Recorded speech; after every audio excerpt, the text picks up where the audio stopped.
Hey guys, what is up? SuperKmanrocks here, and I'm here for my Week 3 LCS overview, analysis, and of course, at the end, my updated power rankings. This was a very fun week of LCS action. We have a lot of fun games to get to, a lot of surprises, as well as a lot of very fun, good outcomes from teams. So, without further ado, I don't want to waste too much time.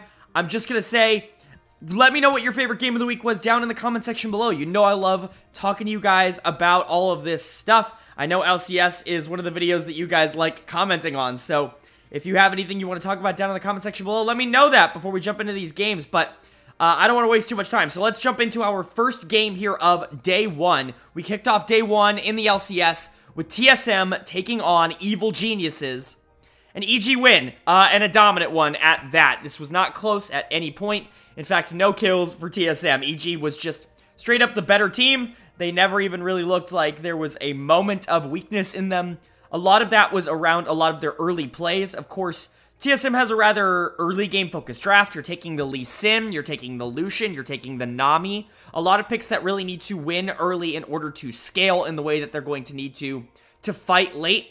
And there was a gank early on with Inspired in the bottom lane that just shut all of that down. It got Danny ahead. It allowed Inspired to continue to control the map over Lee Sin. If Viego's beating Lee Sin early in the game, Lee Sin is going to be relatively useless in that matchup. And the same thing with the Misfortune Yuumi lane into Lucian Nami. If that lane isn't dominating the lane phase, they're not going to scale in the way that you're going to want them to. So, very, very good early plays here by Evil Geniuses. Basically just allowed that bot lane to scale completely out of control. And then Mia starts roaming a lot on the Nami, which I guess you can do if you really feel like the lane is doomed. But, of course, being Lucian Nami and roaming feels about as bad as you could possibly make it. But, you know, they start roaming, they start losing in other plays across the map in the mid lane. And by that point, the game's completely out of control. Player of the game here could go to a few people, but for me, it's going to go to Danny.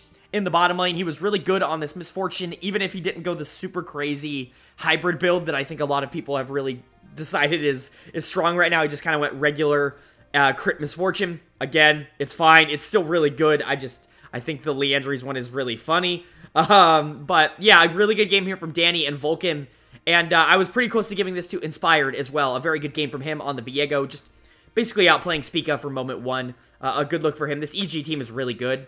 There's not a lot of flaws that this team has been showing. Honestly, the difference between spring and summer for this EG team so far has actually been massive.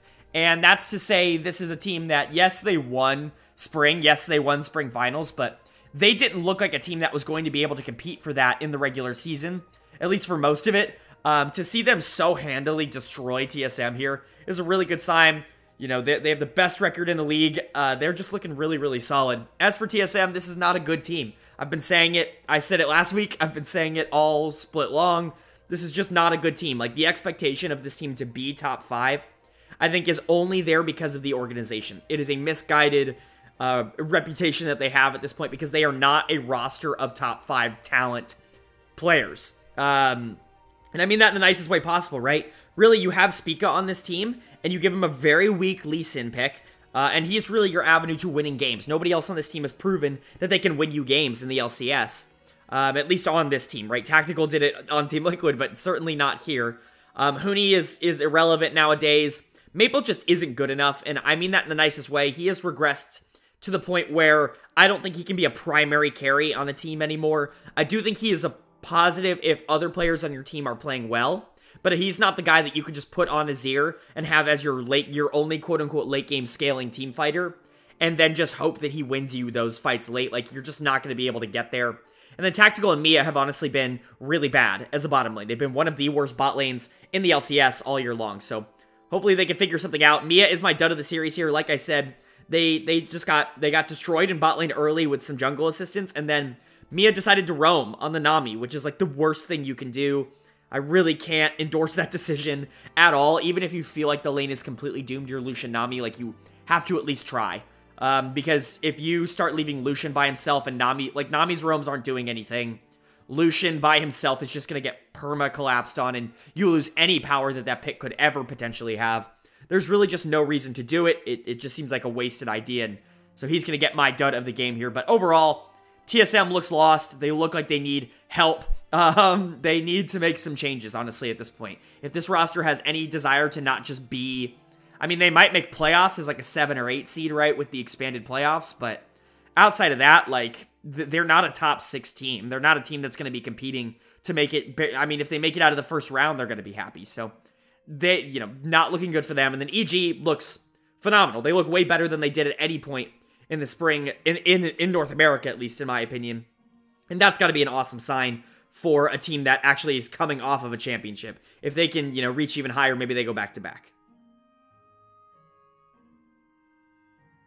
That's going to bring us to our second game of day 1 here, as we had FlyQuest taking on Dignitas. A FlyQuest win, and they continue their trend of looking really good in late-game situations. This is something that this team has proven to be very consistently good at all split long so far. Let's talk about how they did. Really, the big takeaway from this series, or from this game, I should say, is Takuya is a very, very good mid laner, isn't he? A very good decision by FlyQuest to bring him over at the beginning of the year. I remember, you know, not to toot my own horn, I was one of the few, I think, analysts that was very excited about this move going into the year. You can check back on this channel. And he has proven every positive thing that I could have hoped to have said about him completely correct. Because he has come in and he has been the focal point for FlyQuest pretty much all year long. And that is awesome to see. He obliterates this game. Like, FlyQuest doesn't win this game without Corki Rockets. Not to say that, you know, it couldn't have been somebody else in the Corki, because Corki's kind of a strong champion right now if you don't notice that. But still, it was Takuya the one doing it, and Corki completely blew up this Dignitas team. They had absolutely no answer to this, and a lot of that, I think, was due to draft. I'm not going to blame it all on draft, because I do think that there are some, you know, actual in-game problems that this Dignitas team has with closing games out. But you pick the Jarvan first, and that's great. Like, you want full engage here on the Corki, or at least if that's the direction you want to go, that is a good direction. But then you pick a bunch of really low-range damage dealers next to him. You pick Victor, you pick Lucian, and it's going to be really difficult to actually get on the Corki here without dealing with the Camille, without dealing with the Senna, without dealing with the Xin Zhao. So, I'm not a huge fan of the Dignitas draft in general. I don't think it's awful. I wouldn't have done this. Still, it was a perfect situation for Corki to obliterate the enemy team, and he did a very good job of that. Philip was also pretty good here on the Camille. Died a few times more than he probably needed to, but obviously this is a pick that Philip is super known for. Like, it's his one trick, essentially, or at least it was in Academy, so it's good to see him get it here in the LCS and still be able to perform. Yes, it's against Gamsu, who he has had some experience playing in Academy, but still, I think a relatively good game here from Philip and Takuya. As for Dignitas, like I said, oh, and also it should be noted, Takuya is my player of the game. It should be noted for Dignitas that they just don't have the mechanical talent to, like, really take over fights here. They tend to play a lot of these late game ones wrong, and I'm not sure if that's a shot calling thing. I'm not sure if they just are getting outplayed, because that's also, I think, a very real possibility, but they don't play these late game fights particularly well, even when they have a chance. Like, they are still in these games, they still have a chance to win. Dignitas is just not, you know, I don't want to say throw, but just, they're not able to play from even in the same way that I think a lot of other teams in the region are. In this one, for me, dud of the game's gonna go to River. I thought River was fine for most of this game, and it's a really tough situation to be in as the Jarvan playing into the Corki, because you have to dive him. Like, you have to go all in on him. And then if you have no backup like you did in this game from Blue or from Neo, who are just too short range to do it, or even Gamsu in the top lane, who are just too short range to really do anything and capitalize on that, then you're just going to get blown up pretty much instantly, and your engage is going to look like nothing, and Corki's just going to be able to blow up the rest of the team anyways. But still, it's a tough situation to be in. Nobody on this team played particularly well in this one. There's really just not much else to say, right? Like, even when you get leads early, you get gold on the Mordekaiser, you get gold on the Victor, there really isn't much to do from it. We can talk about the Lucian Nami lane. I think we're getting to the point where I'm starting to get nervous about this lane again. If you go back to my videos in spring, I was very, very, very passionate about how this lane was a complete bait, a complete trap. I think Lucian is much stronger now than he was in spring, but at the same time, this is still a lane that You have to make sure that you pick it and that you pick a comp that can really facilitate and support this lane's ability to win early. Because if they don't do that, if this Lucian Nami lane isn't winning, like, from minute 1 to minute 15, then what is it doing? It's gonna get outscaled, especially, and I've been talking about it all year long, by Senna Tahm Kench, which is a phenomenal pick into it. I don't think it's as blind pickable as a lot of teams globally seem to think it is. I really do think that you need to make sure that you are investing in that role in order to make it work. I do think it can work, but this is not the way to do it. Overall, just Dignitas looking meh.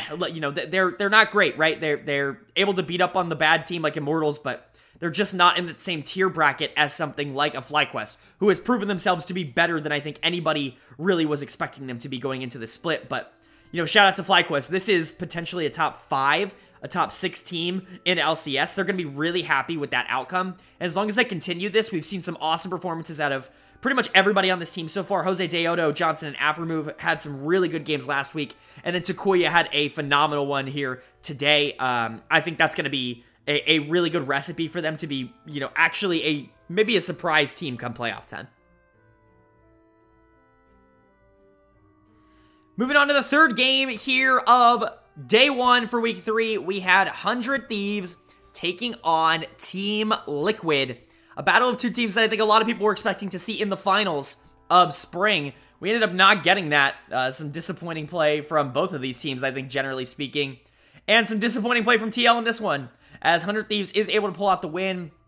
Basically just executing their comp better. There's really no other way to put it for me. These two teams, I think, showed what they wanted to do. And one executed on it, and the other didn't. Let's talk about 100 Thieves.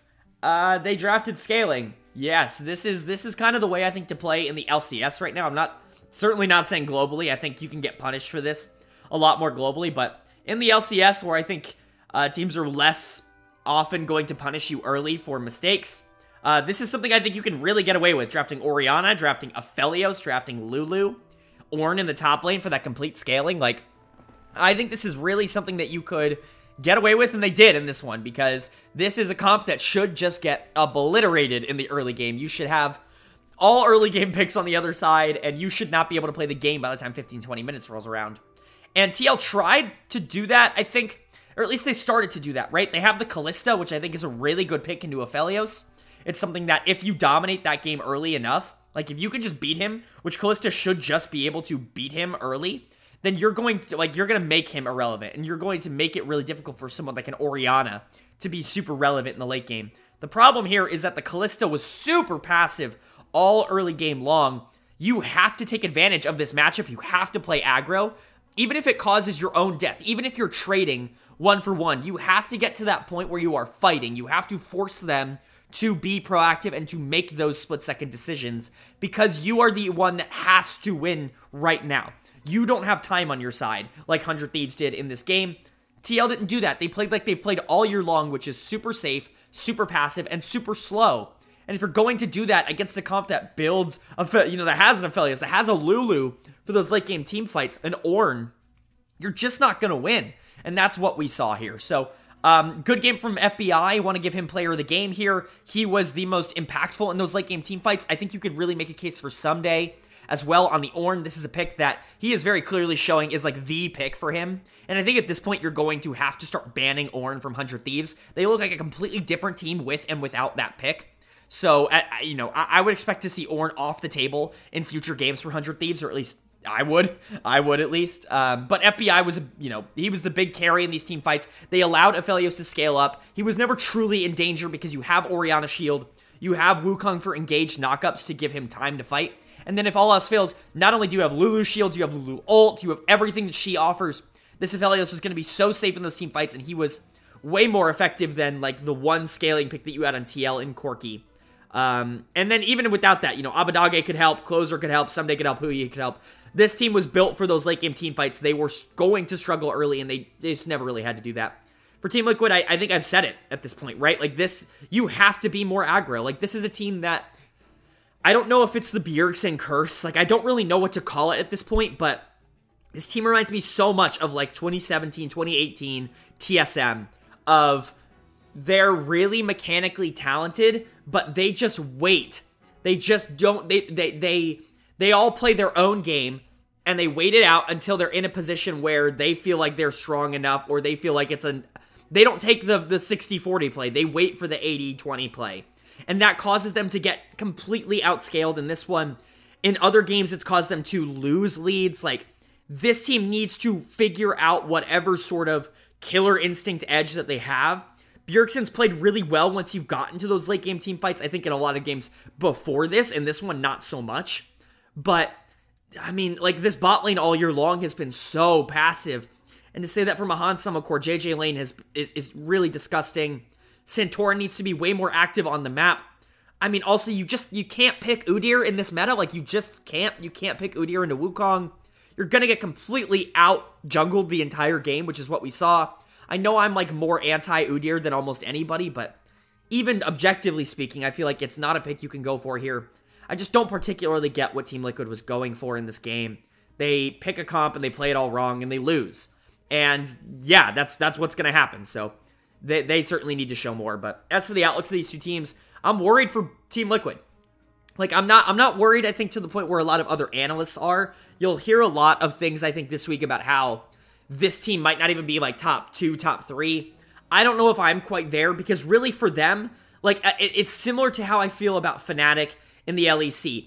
If they do figure it out, they will be the best team in the league. All they have to do is figure it out. All they have to do is fix this lack of proactivity and clean up some of the mistakes, and they will be the best team in the LCS. Period. End of story. They just have to do it now. And until they do it, it's hard for me to rank them super highly, but really they're so close. They are so close to figuring it out. As for 100 Thieves, they're going to be happy with this win. It wasn't entirely on them. Like I said, they basically just sat back for 20 minutes, waited for their comp to scale up, and then won some team fights. I mean, great. You're going to have to be more proactive against better teams. They've shown a little bit of disaster in that ability early on in the year. They're going to be happy to get this win, but it's not like this is a completely organizationally solidifying win. This gives away all the doubts that I had about them going into this. I definitely still have question marks for both of these teams, and both of them are going to have to prove that to me in the next few weeks. Jumping into our fourth game here of Day 1 LCS Week 3 action, we had Golden Guardians taking on Immortals. Another near-perfect game against this Immortals roster, and at this point, it's just laughable.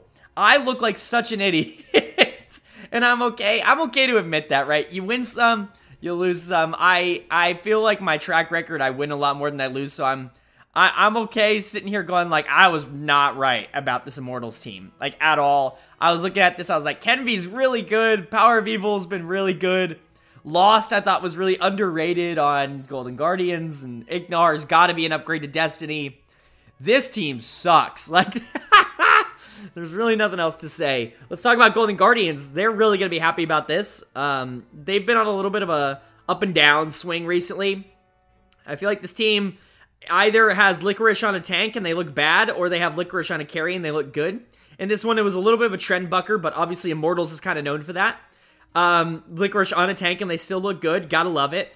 Ablazal was my player of the game. He looked really good on this Azir. He's kind of been super proactive for this team all year long. He's been getting a lot of hate, I think, from the community, because he's kind of the one on this Golden Guardians team that when they're losing is trying to make more plays and is trying to be proactive. And he'll look stupid. He'll go out and do some really weird play when they're down 5k gold because he's begging to try to get something to bring it back. But I think for the most part, Ablazal has actually been really good for this team, and I hope they continue to stick with him, at least for the rest of the split, right? Like, I know I've heard some rumors of them wanting to bring somebody else in, but I really like what Ablazal offers this team. I think he's very good for it. Shout out Pride Stalker for running it down in the base in order to make sure that they don't get the perfect game. I actually believe they got a dragon as well. Maybe I'm misremembering that, but I believe they got a dragon, so, but just, you know, give him a kill. Congratulations, you got that. There's really not much else to say, honestly. Golden Guardians was just, like, much better here in this one. Everybody played great. Everybody on Immortals played bad. There's really no way to put it. Revenge is going to get my dud of the game here. I thought he played the worst. I'm not even sure he pressed the R button until that final time in base. So, shout out to the Gnar game. Didn't go over super well. Kenvy continues to be a huge disappointment for this Immortals team. I don't think he looks nearly as bad as maybe his scoreline would tell you. I certainly think he's probably been the worst player on this team so far this year, but, you know, it's hard to look good with every single one of your lanes loses all the time. Lost looked pretty good in some of their losses last week. Not in this one. Another Lucian Nami lane that loses early. Again, I can't stress this enough. If you're picking Lucian Nami, you have to win lane. That is the point of the pick. And so if you're not going to super invest in that lane, if you're not sending Kenvi to that lane like 24/7 early, don't pick Lucian Nami. And if you are not confident that you're better, don't pick Lucian Nami. That's really what that pick is about. But man, this Immortals team is not good. At some point, you got to just be like, well, we got to make some changes. The problem is their academy team really hasn't been like much better. Like if you want to bring up the bot lane, I guess maybe you could. Arrow and Joey, I think, might be a relative upgrade. I think Lost is better than Arrow, but I think Joey's probably better than Ignar. So whatever you wanted to do there. Power of Evil probably stays over pretty. Chad has been awful in Academy. I don't see how he would be an upgrade to Kenvi. And then top lane is such a nothing position for Immortals Academy anyways. I don't know, man. Like, where do you go if you're this team? I think you're just, you resign yourself to being last place for this split, and you hope to God that you figure something out and you can attract players to come to your organization for next split, because this split's probably just completely doomed. But, yeah, I mean, shout out to Golden Guardians. They're going to be happy to pick up this win here. It's not like it's the most impressive win of all time or anything like that. Another almost perfect game for Immortals, but at least, you know, for Golden Guardians, you're going to find solace in the fact that you're now 500 and that you can, you know, continue your climb to maybe being one of those teams that competes for that 6 or 7 spot in playoffs, you know, around that time. As for Immortals, they're number 10, period, end of story. They're the worst team in the league until they prove otherwise. Yeah, this team sucks. I really have nothing else to say. There's no cordial way to put this. They are not a good League of Legends team. Moving on to the final game here of day 1 for week 3, we had CLG taking on Cloud9. Battle of two teams that I think are really on the upswing. Cloud9 is able to take this one, but there are some positives to take away from both sides, I think, in this game. Let's start with the winners. Let's start with Cloud9. This bot lane is unbelievable. Like, they are so good. It is actually kind of crazy how well they have synergized together so early in the season. Berserker and Sven, pretty high candidates for best bot lane in North America right now, at least in my opinion. They look awesome. They're right up there with Danny and Vulcan, in my opinion. Sven getting the player of the game easily. Like, I always talk about how it's so difficult to look good on Yuumi, and to, like, obviously Yuumi has such a major impact on the game, and it's really hard for me to acknowledge that as, like, a player of the game type performance, but this is how you play Yuumi. Like, this is exactly what you're supposed to do. He's perfected his ability to not only be exactly where he needs to be on the map at any point in time, which I think is Yuumi's biggest strength, but also to know when to pop off, know when to hop on. The awesome ability of, like, how Yuumi can counter Zoe, of Yuumi can pop off, eat the Zoe bubble, pop back on, and not get slept. A really, really powerful mechanic there that Yuumi can abuse. And Sven very much did that in this game. A wonderful game from him. It really much feels early in the season like it's a little bit of a shame that Sven did not role swap to support sooner, because he looks like one of the better supports in the West, not just in North America right now. He looks very, very good in this role and very comfortable on pretty much all of the champions that he's played so far, mostly enchanters too, so it's not even like he's been playing, you know, weird picks that maybe he had some more practice on. Like, these are support picks that he's picking, and he's looking really good. But big shout out to Berserker as well. His Zeri is super clean. His mechanics are nuts. Probably the most mechanically talented player in the LCS right now. He's just been so good for Cloud9. This duo is just really dangerous and really difficult to deal with. Blabber was allowed to get his Udyr again. I feel like we've been transported back to last year when Udyr was super meta and Blabber was really abusing the league on that. He looks really good on this pick. It's a pick I really don't like unless you pick something like the Yuumi and the Zeri with it. I do think that combo makes Udyr very difficult to deal with because you have so many avenues of engaging, and Udyr has backup, which I really think is the hard part with Udyr. Is a lot of teams, I think, globally fall into the trap of picking Udyr and then not surrounding him with picks that can really support him. and then it's just Udyr running in, doing his shit, dying, and then the rest of the team hoping to capitalize on it. In this one, you have everybody able to be on the same page. You have Tryndamere able to E in, you have Azir able to dash in, Yuumi is likely just going to be on top of the Udyr, and Zeri's going to be running around as well, so really like the comp from C9 in general, but CLG didn't honestly play this one that bad. They just kind of got outplayed early. They put a lot into a bot lane dive early on that Berserker does a great job to avoid, and from there on, their plans are pretty much just kind of in the water. Blabber's able to get ahead, Berserker's able to get ahead, and it's like, okay, well, what else can we possibly do here? Credit to them, though, they don't do what I just complained about so many teams in the LCS doing, which is like sit there and just wait to lose. They kept trying to make plays, they kept trying to be proactive. Unfortunately, none of them were able to work out for them, but at least they were giving it a shot, and I think that's a promising sign. That's a sign that this team at least has the knowledge to know that they can't just bleed out and not make mistakes, and somehow that will win them the game, which is really happy to see. Unfortunately for me, Palafox is going to get the dud of the game here. The Zoe was just rather irrelevant, made pretty irrelevant, like I said, by that interesting Yuumi mechanic, where Yuumi can actively eat Zoe bubble and then just hop back on and not take any of the sleep. A really, really strong mechanic that made Palafox essentially useless here. The bot lane didn't play particularly well either. You could give a shout out to Luger and Poom for basically just getting outplayed by Berserker and Sven, but, you know, I want to give that more to the C9 bot lane playing really well than the CLG bot lane playing badly. I really think that C9's bot lane is just completely cracked right now, so overall, a good game, I think, from both teams. Outlook-wise, C9's a really good team. They're undefeated since having their full 5-man roster in. This team knows how to draft. They know how to play. They look like a very dangerous team, a top 3 team, pretty much for sure right now in my mind, with you know, the volatility that I think teams like Team Liquid and 100 Thieves have been showing. C9 just looks a little bit more coherent than I think both of them right now.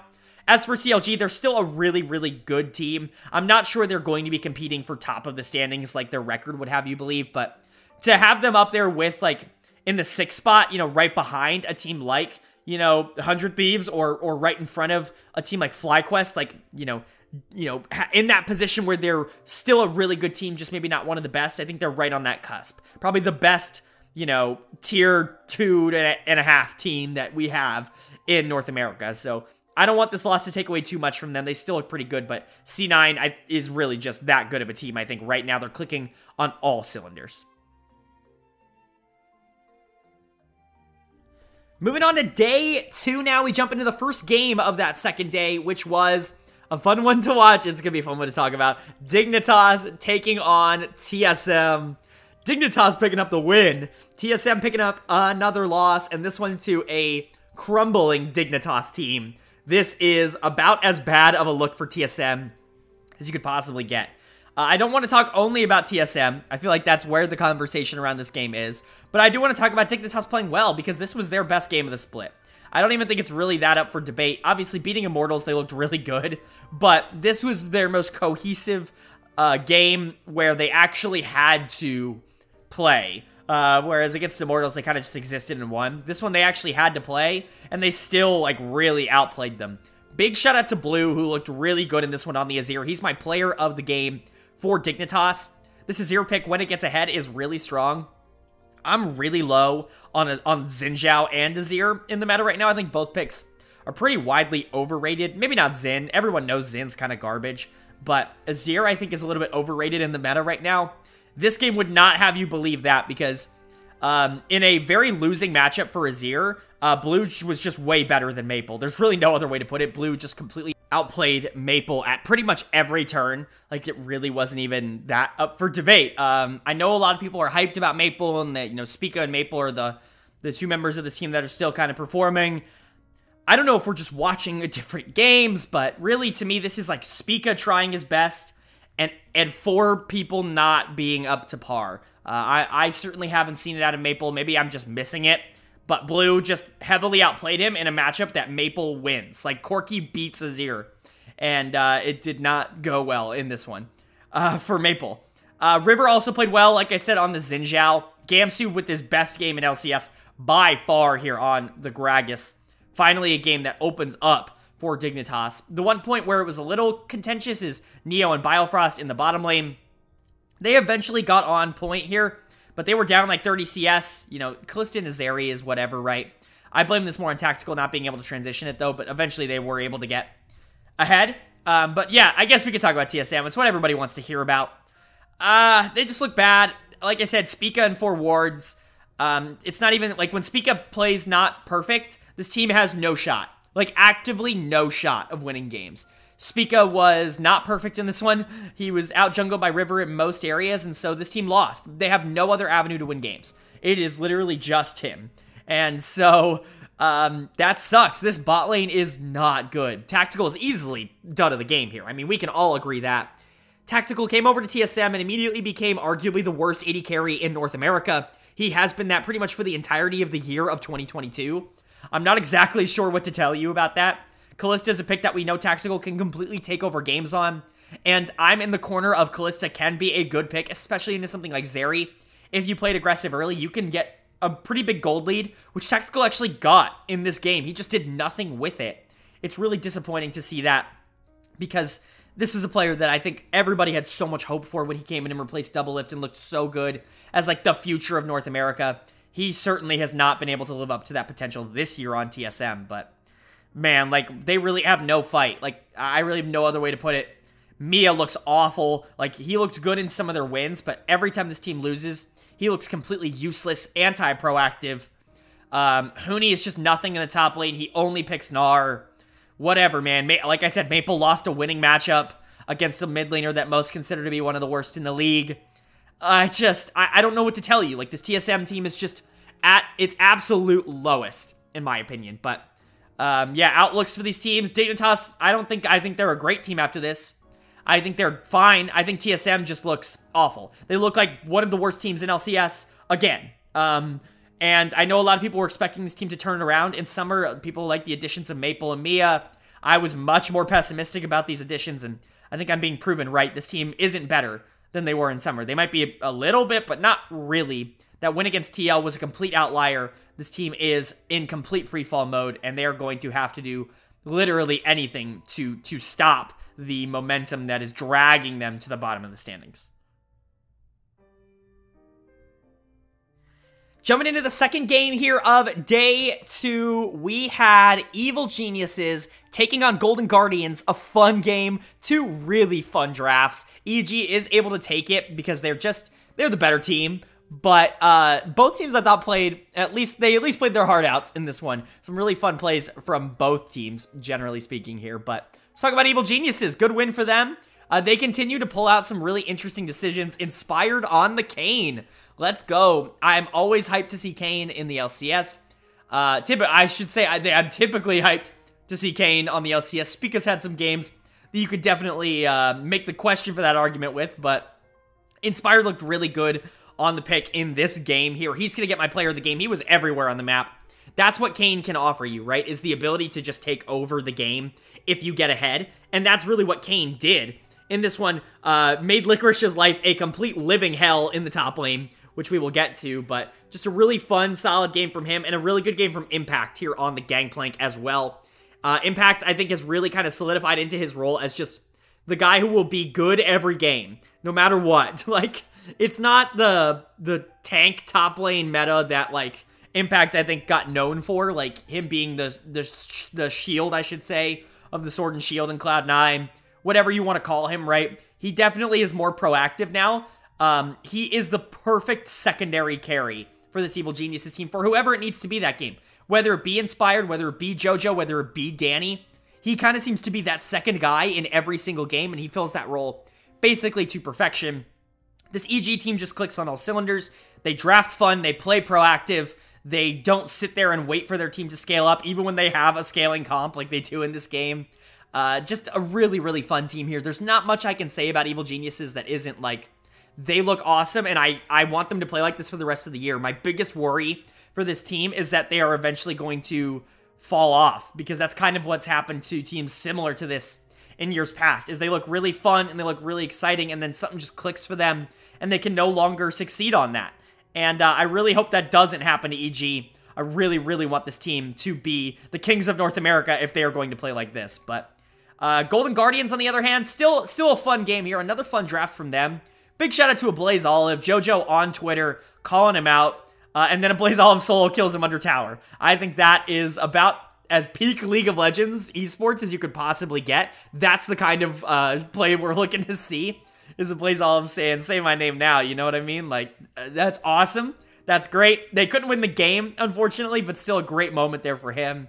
Unfortunately, not everybody on this team was able to have a lot of fun in this game. Poor Licorice was picked on a lot in that top lane here on the Sejuani. He's going to get my dud of the game here.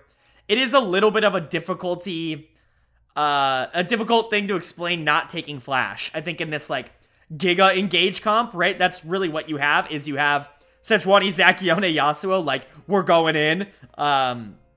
Yeah, it didn't work. It didn't. You had no one to dive in this game because you get these choke point fights where Gangplank can set up 17 barrels and you're all dead, and then Seraphine just ults. Like, oops, like, there you all go. You can't kill the Swain now.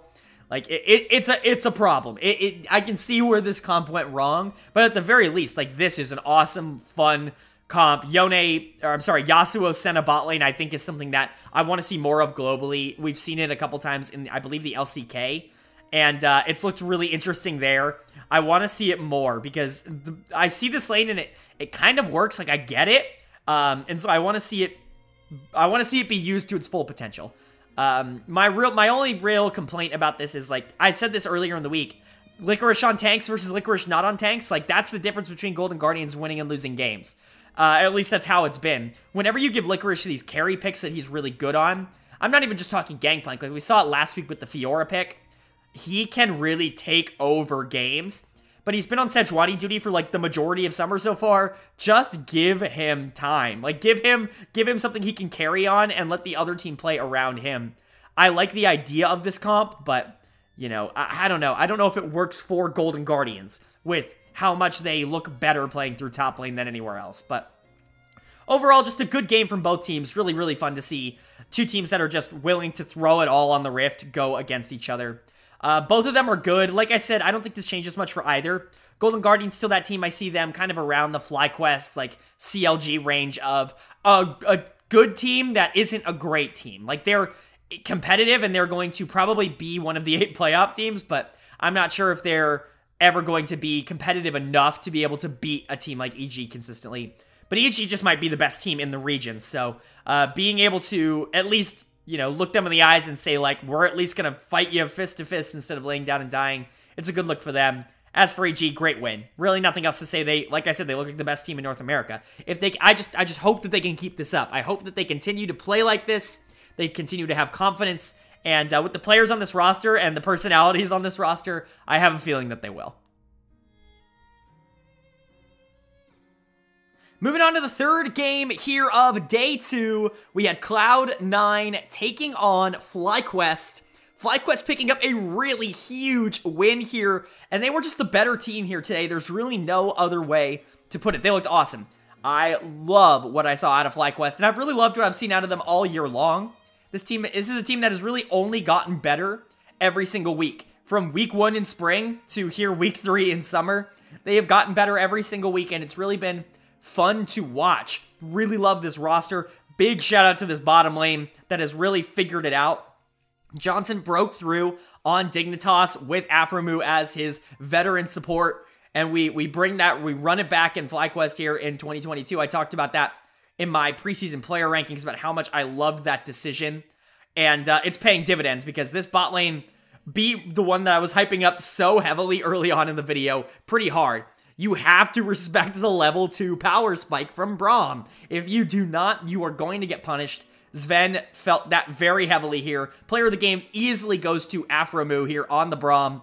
Really dominated that laning phase. That level 2 power spike was awesome, but even without that, he had a really good game on the Braum, was proactive on the map, was proactive in the lane, was able to facilitate Johnson to do basically infinite damage in these team fights. Just a really good look from Afromu. This is how you play support. Of course, the classic, the original, if you will, AD to support role swap here. Afromu, support is so easy, man.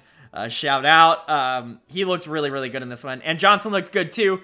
Those two have just fantastic synergy in the bot lane. They are very, very quickly climbing my rankings as the top bot lane in LCS right now. Big shout out to Jose Deodo as well. What a kick on Blabber. Like, that was insane. Let's just talk about those mechanics. Like, shout out. Sometimes your Lee Sin just be too clean. I know Lee Sin's like a super weak pick right now, but when you can pull shit off like that, it almost doesn't even matter. I want to flame him for picking Lee Sin, but also that play was clean as hell, so shout out to Jose Deodo. He's been awesome all summer long as well. Really, this FlyQuest team is just clicking on all cylinders. Love to see the progression that this team has made. As for Cloud9, this is a little bit of a rough loss. They were the worst team here, pretty much from moment one. Like I said, Sven not respecting that level 2 power spike from Braum, getting completely clapped on the Lulu, and then just kind of dying over and over again without being relatively relevant at any point in the game. You pick the Gragas Yasuo mid-jungle duo in order to try and facilitate Jensen to carry the game, but by that point, you're just like so far behind.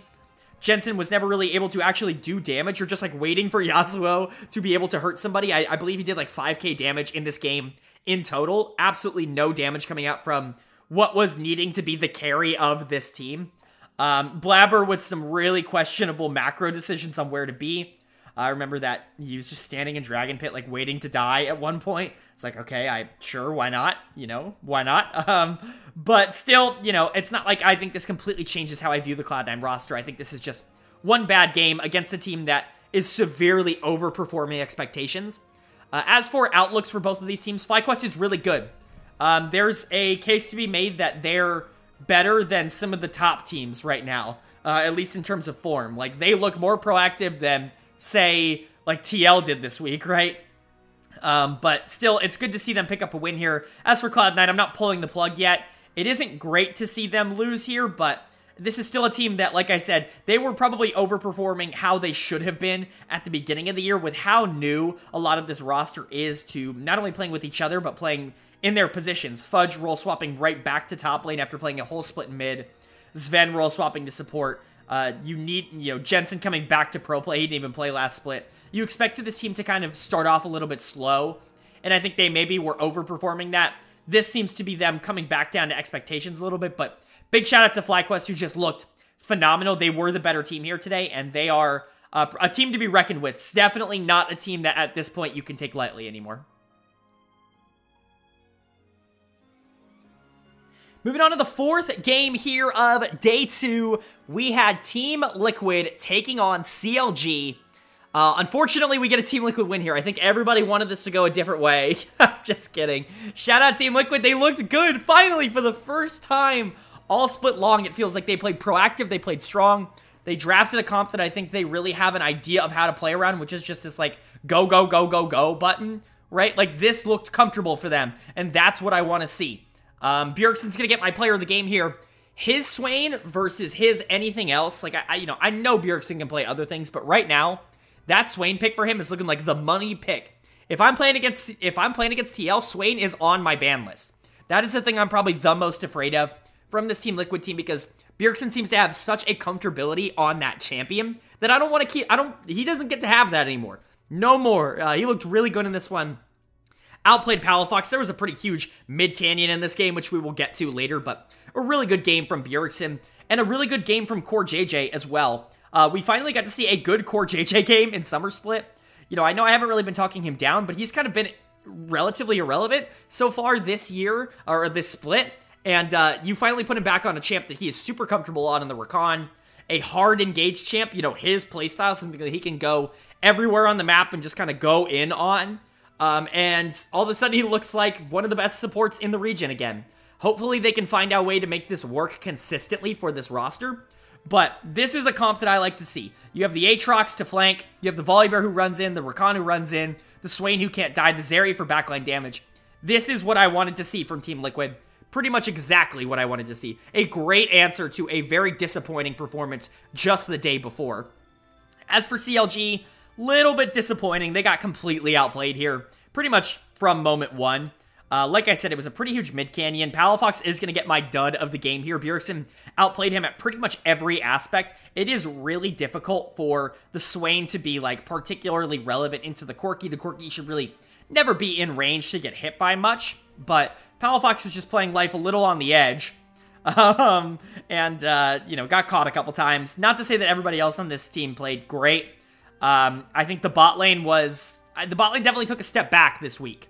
I really don't like the Amumu pick. I know everybody hates the Kalista, and it's got a really shitty win rate in LCS, but I get it. Like, I get the pick. In theory, if you are a good team, you can make Kalista work. It's the same thing with Lucian. I actually think they are very similar picks, and you want to give that a lot of attention so that you can get Kalista super far ahead to the point where you can start to snowball objectives and get the rest of your team to really get ahead. But that couldn't happen in this one because everybody else lost. So even when the Kalista wins, it doesn't really matter. The Amumu pick is what I have a problem with because that's a pick that, like, yeah, it shares that same thing with Kalista, right? Where you kind of have to win in order to pick it. It's really bad from behind. But it's not just like a Kalista from behind where it's like you're not doing a lot of damage, you're kind of being a little useless. It's like Amumu can actively bait your team into losing games. And it kind of felt like Poom did that a little bit in these team fights. I definitely think you could make a case that he didn't look very good this game either. Neither did Contracts on the Wukong. It's hard to look good on the Wukong when your entire team loses, though. So overall, as for the team outlooks here, CLG still looks good. They had a tough week when it came to the opponents they were facing. Cloud9 and Team Liquid is a tough week for teams to play against, but still, they're not going to be super happy going 0-2 after starting the year 4-1. Little bit of a downer note here. I don't think it's like the end of the world for them or anything, but they're definitely more on the fringe of that top 6 than they would have been last week, at least in my opinion, so definitely have some kinks to work out there, but as for Team Liquid, they look they look so much better in this one. This is exactly what you wanted to see. Them finally picking a comp that they feel they know how to play, and then playing it right. Like, let Core JJ be proactive on engage supports, even if they're not particularly meta. Sticking him on these enchanters just seems pretty doomed. And then let Bjergsen play something that can just kind of scale, and then put Santorin on a supportive pick. Let everybody kind of just be everywhere on the map, and you can play around that. Like, that's what Team Liquid does well. More of this, please. That is what I am begging you. A very good look from a Team Liquid team that needed to show it in this game. And lastly, jumping into our final game here of the week, our final game of day 2, we had Immortals taking on 100 Thieves. Another Immortals performance. These are getting a little bit more difficult to go over every single time I do them because I keep having to find new ways to tell you that Immortals isn't very good. But I can talk about how good Someday was in this one, because Someday on Akali, happy birthday Someday. You get to play Akali into the worst team in the league and just take over the game, just completely obliterate the game, which he did. He absolutely got the chance to do that, and he succeeded. Someday's been really good in Summer so far. I don't even think it's really an argument. He's been the best player on 100 Thieves so far in Summer, and this is a big example of why, is like, yeah, this Ornn pick is, like, essential to them winning, and even when it gets banned out, it's like, oh, well, he can just carry then. So, Someday gets the Akali, completely obliterates Revenge in the top lane, starts killing Kenvi over and over again. Poor Lost in teamfights has to try to play the game, can't really do anything there. Someday's easily player of the game if you didn't notice. Everybody else played great here, too, like FBI and Huhi had a good game in the bot lane. Closer was kind of everywhere on the map, Abadage was fine on the Corki. But really, this game was about Someday's Akali and his ability to just kill everyone all the time at any point. So, shout out to Someday, really happy for him. Immortals sucks. Like I said, I don't know what to tell you. I've gone over it. This is the 4th game now that I've had to tell you, Immortals sucks. Like, I don't know. I can only say it so many times. Revenge is my dud of the game here again, as he was early in the week. He got completely gapped by Someday on the Gwen. Looked really terrible for most of this game. Not that the bot lane looked much better. Lost and Ignar probably had one of their worst games of the split here against FBI and Huhi. Yeah, of course, one of the best bot lanes in the league, but, you know, they were like, Lost was like the hope for this team so far in the year, because at least he hadn't been playing like complete and utter trash, but this one was different. He didn't look good in this one at all. Kenvi and PoE have like actually negative synergy together as a mid-jungle duo. This Immortals team is just doomed, like completely doomed. I really have nothing else to say. They're really bad. This is going to be a short segment because I have nothing else to say. I don't like doing segments that are this short, but like, what else do you really want me to say? This team's not good. Team outlooks, Immortals sucks. 100 Thieves looks good. You know, obviously beating up Team Liquid earlier in the week, that was good. They didn't look great in that performance, but, you know, obliterating Immortals here is also a good sign. Someday is really the big one, the big takeaway. If he can continue being, like, the best top laner in LCS, which is pretty close to what he's been so far in summer, they're going to have a lot easier time of winning. Obviously, him on the Ornn has looked good, but if you put him on carries too, he also looks good. It's all about this team being able to play around him. So, shout out to 100 Thieves for finding a win condition. Shout out to Immortals for being in the LCS. You know, good on them. Hopefully they get to stay next year. I like this organization. I like the people that are in this organization. They took a big risk on a roster that, quite frankly, should be good and just isn't. So, you know, it's hard for me to hate on the organization on this one, but man, this is a swing and a miss, and they just look so bad. All right, and that is going to do it for my Week 3 LCS overview and analysis of all 10 games between the 2 days. Up on the screen right now in front of you, you're going to see the LCS standings in order from 1st to 10th, or tied for 9th, or whatever in this case. You're going to see the win-loss record of all the teams, as well as the streak that they're on, as well as a power ranking number. That power ranking number is where I personally power rank those teams from 1 to 10. You will see a change number as well next to that. That is how much they have risen or fallen since last week's power rankings. We can go over the biggest risers and the biggest fallers. Now, the biggest risers, we've got a tie this week. 100 Thieves and FlyQuest both moving up 2 spots. 100 Thieves from 4 to 2. FlyQuest from 7 to 5. A very, very good week for both of these teams. A 2-0 week, in fact, for both of these teams. Both of them playing really well, and both of them deserving that.